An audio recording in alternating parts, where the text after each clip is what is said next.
Chapitre 119. Jésus parle de l'espérance. Aperçu par quelques vignerons qui passent par le verger, chargés de paniers d'un raisin blond comme s'il était fait avec de l'ambre, les apôtres se voient interroger.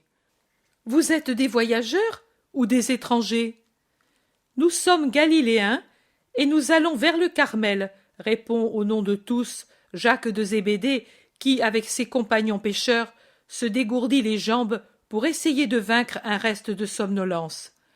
L'Iscariote et Matthieu sont en train de se réveiller sur l'herbe sur laquelle ils s'étaient allongés, et les plus âgés, au contraire, fatigués, dorment encore. Jésus parle avec Jean d'Andorre et Hermasté, pendant que Marie et Marie de Cléophas se tiennent près d'eux, mais silencieuses. Les vignerons disent « Et vous venez de loin ?» De Césarée, comme dernière étape, mais avant, nous étions à Sicaminon, et plus loin encore. Nous venons de Capharnaüm. Oh, quelle longue route en cette saison! Mais pourquoi n'êtes-vous pas venus à notre maison? Elle est là-bas, vous la voyez? Nous vous aurions donné de l'eau fraîche pour reposer vos membres et de la nourriture campagnarde, mais bonne. Venez maintenant. Nous allons partir. Dieu vous récompense tout de même. Le Carmel ne va pas s'enfuir sur un char de feu comme son prophète, dit un paysan mi-sérieux. Il ne vient plus de char du ciel pour emporter les prophètes. Il n'y a plus de prophètes en Israël. On dit que Jean est déjà mort, dit l'autre paysan. Mort? Et depuis quand? C'est ce que nous ont dit des gens venus d'au-delà du Jourdain. Vous le vénériez?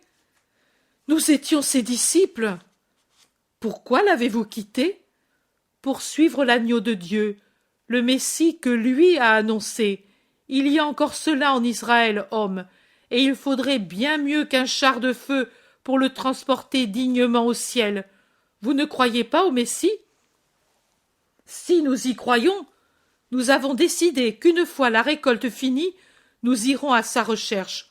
On dit qu'il est zélé pour l'obéissance à la loi et qu'il va au temple aux solennités de règles.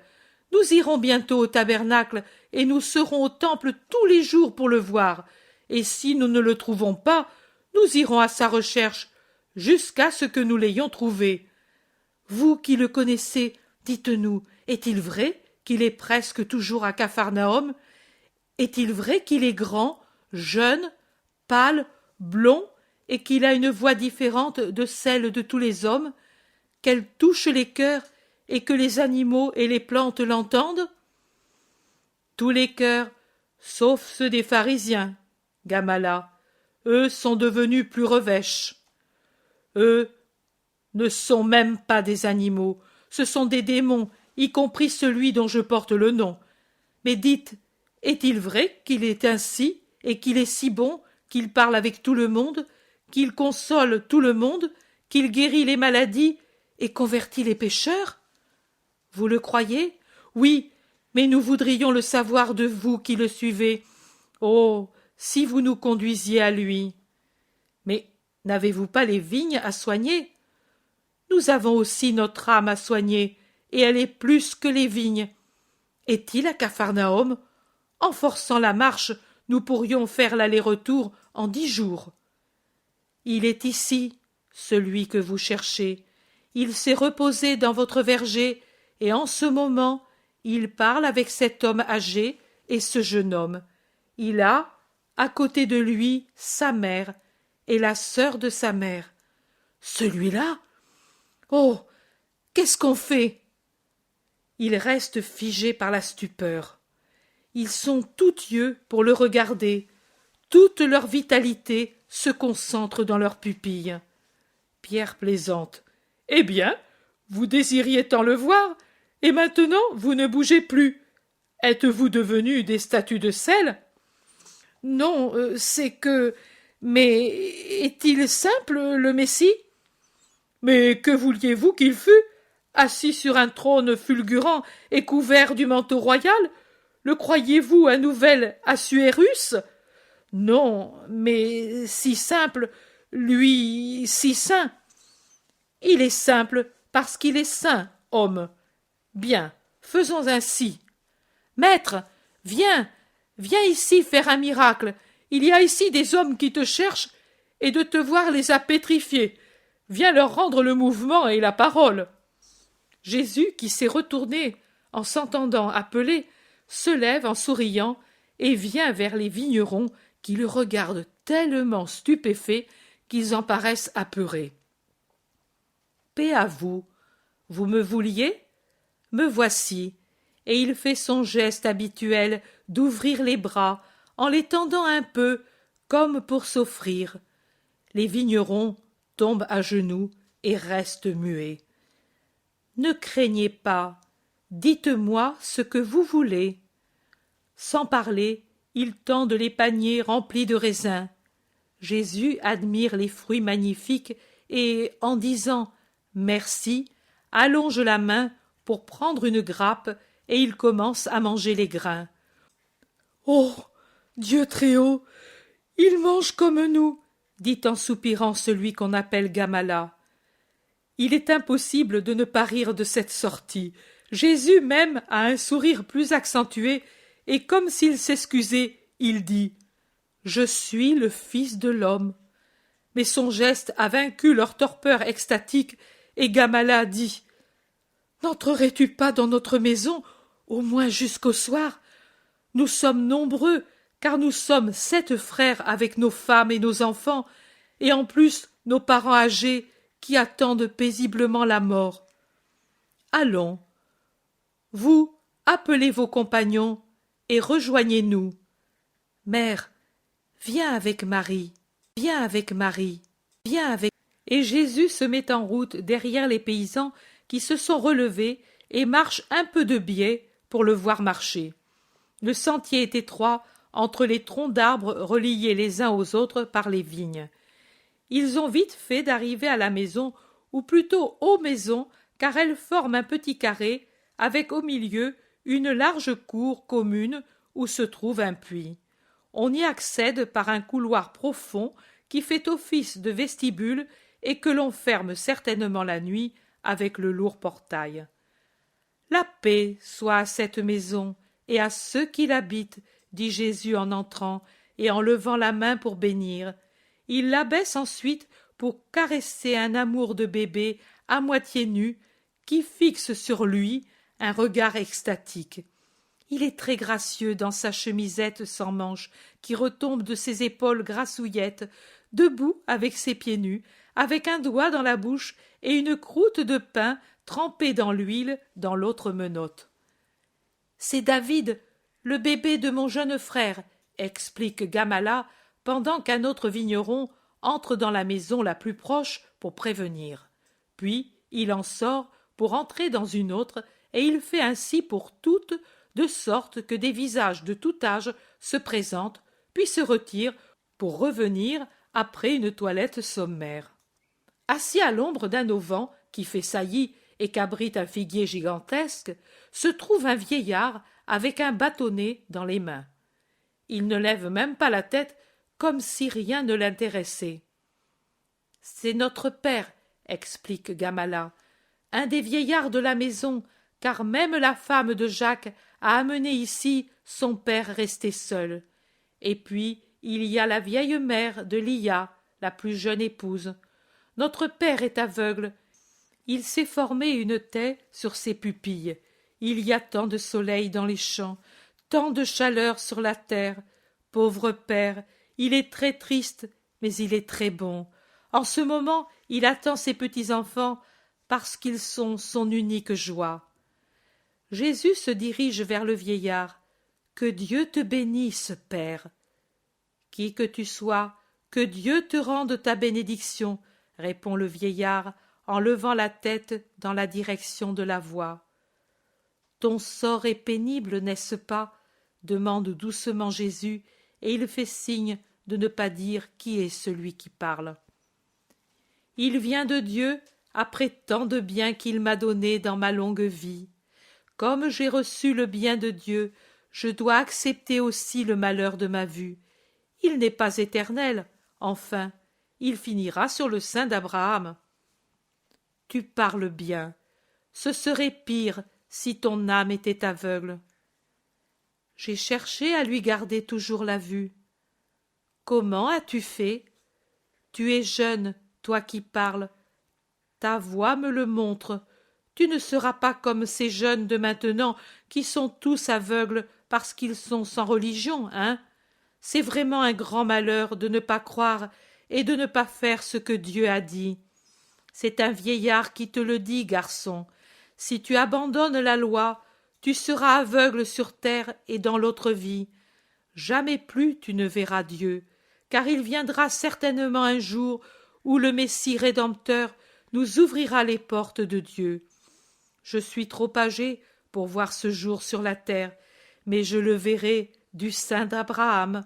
Aussi, je ne me plains de rien, car j'espère payer par cette ombre mes ingratitudes envers Dieu et de le mériter pour la vie éternelle. Mais toi, tu es jeune, sois fidèle, fils, pour que le Messie tu puisses le voir, car le temps est proche. Le Baptiste l'a dit, tu le verras, mais si ton âme est aveugle, tu seras comme ceux dont parle Isaïe. Tu auras des yeux et tu ne verras pas. Tu voudrais le voir, Père? Demande Jésus en posant une main sur la tête blanche. Je voudrais le voir, oui, mais pourtant je préfère m'en aller sans le voir au lieu de le voir, moi, et que mes enfants ne le reconnaissent pas. Moi, j'ai encore l'ancienne foi, et elle me suffit. Eux, oh, le monde de maintenant. Père, vois donc le Messie, et que ton soir soit couronné par la joie. Et Jésus fait glisser sa main des cheveux blancs sur le front jusqu'au menton barbu du vieillard, comme pour le caresser, et en même temps il se penche pour se mettre au niveau de son visage sénile. Ô très haut Seigneur, mais moi je vois.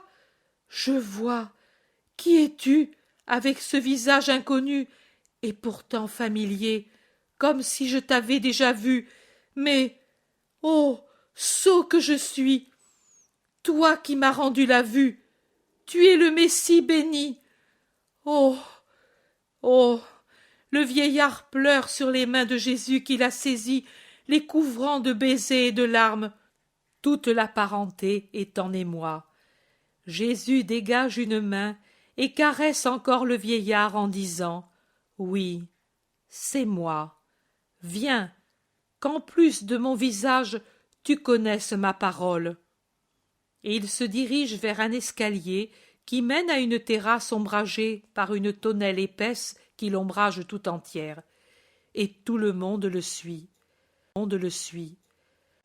J'avais promis de parler de l'espérance à mes disciples et j'aurais expliqué une parabole. La parabole, la voilà, ce vieil Israélite. C'est le Père des cieux qui m'en donne le sujet pour vous enseigner à vous tous la grande vertu qui, comme les bras d'un joug, soutient la foi et la charité.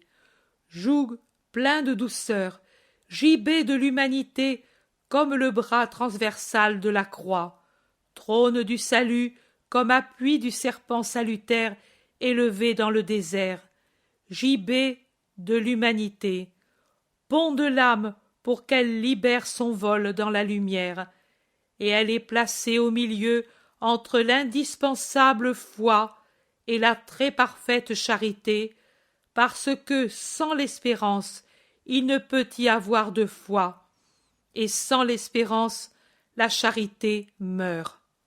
La foi présuppose une espérance pleine de certitude.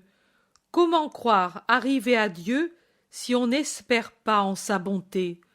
Comment trouver un appui dans la vie si on n'espère pas en une éternité? Comment pouvoir persévérer dans la justice si on n'est pas animé par l'espérance que chacune de nos bonnes actions est vue par Dieu et pour en recevoir de lui une récompense? De la même manière, comment faire vivre la charité s'il n'y a pas en nous l'espérance? L'espérance précède la charité et la prépare. car un homme a besoin d'espérer pour pouvoir aimer. Les désespérés n'aiment plus. Voilà l'échelle faite de barreaux et de montants. La foi, c'est le barreau, l'espérance, les montants. En haut, c'est la charité vers laquelle on monte moyennant les deux autres. L'homme espère pour croire, il croit pour aimer. Cet homme a su espérer. À sa naissance, c'était un bébé d'Israël comme tous les autres. Il a grandi avec les mêmes enseignements que les autres. Il est devenu fils de la loi comme tous les autres. Il est devenu homme, époux, père, vieillard, en espérant toujours dans les promesses faites aux patriarches et répétées par les prophètes. Dans sa vieillesse, les ombres sont descendues sur ses pupilles, mais pas dans son cœur. En lui est toujours restée allumée l'espérance.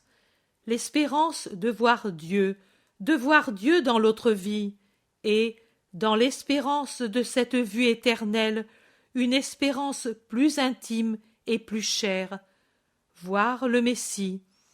Et il m'a dit, ne sachant pas quel était le jeune homme qui lui parlait, si tu abandonnes la loi, tu seras aveugle sur la terre et au ciel. Tu ne verras pas Dieu, et tu ne reconnaîtras pas le Messie. Il a parlé en sage. Il y en a trop maintenant en Israël qui sont aveugles. Ils n'ont plus l'espérance parce que l'a tué en eux la révolte contre la loi, qui est toujours révolte, même si elle se cache sous des ornements sacrés, si elle n'est pas acceptation intégrale de la parole de Dieu. Je dis de Dieu, je ne parle pas des superstructures qui y ont été mises par l'homme et qui, parce qu'elles sont trop et toutes humaines, se trouvent négligées par ceux-mêmes qui les ont établies et suivies machinalement, par force, avec lassitude, stérilement par les autres. Ils n'ont plus d'espérance, mais se moquent des vérités éternelles. Ils n'ont donc plus de foi, ni plus de charité. Le joug divin de Dieu donné à l'homme pour qu'il s'en fasse obéissance et mérite, la croix céleste que Dieu a donnée à l'homme pour conjurer les serpents du mal, pour en tirer le salut, a perdu son bras transversal, celui qui soutenait la flamme blanche et la flamme rouge, la foi et la charité, et les ténèbres sont descendues dans leur cœur. Le vieillard m'a dit, c'est un grand malheur de ne pas croire et de ne pas faire ce que Dieu nous a dit. C'est vrai, je vous le confirme, c'est pire que la cécité matérielle que l'on peut encore guérir pour donner à un juste la joie de revoir le soleil, les prés, les fruits de la terre, les visages des fils et petits-fils, et par-dessus tout, ce qui était l'espérance de son espérance, voir le Messie du Seigneur. Je voudrais qu'une pareille vertu fût vivante dans l'âme d'Israël tout entier, et particulièrement chez ceux qui sont plus instruits dans la loi. Il ne suffit pas d'être allé au temple ou d'avoir appartenu au temple. Il ne suffit pas de savoir par cœur les paroles du livre. Il faut savoir en faire la vie de notre vie, moyennant les 3 vertus divines. Vous en avez un exemple. Où elles sont vivantes, tout est facile à supporter, même le malheur. Car le joug de Dieu est toujours un joug léger qui pèse seulement sur la chair, mais n'abat pas l'esprit. Allez en paix, vous qui restez dans cette maison de bons Israélites. Va en paix, vieux père, que Dieu t'aime, tu en as la certitude. Termine ta journée de juste en déposant ta sagesse dans le cœur des petits de ton sang. Je ne puis rester, mais ma bénédiction reste dans ces murs, riche de grâce comme les grappes de cette vigne.